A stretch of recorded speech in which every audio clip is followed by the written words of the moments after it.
தண்ணிட்டா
லாரில load எடுத்துட்டு போனதுக்கு சண்டை, ஊருக்குள்ள வேகமா போறாங்க.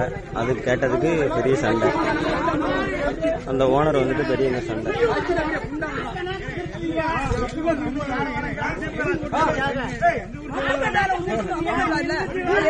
என்ன இது பண்ணுதியா? ஆலங்குளத்துல 4 வழி போட்டாதான் வண்டி ஓட்டணும். நீங்க எத்தனை லட்சம் கட்டிங்க? தொழில் பண்றீங்க, நீ எங்க வழிகளும் போங்க. நான் ஒரே ஒரு பஸ் வந்து வர என்ன பத்தி கேட்டுருங்க. நெப்போலியன் யாருன்னு கேட்டுருங்க. நெப்போலியன் யாருன்னு வேண்டாம். அந்த கடிப்பேன் ஒரு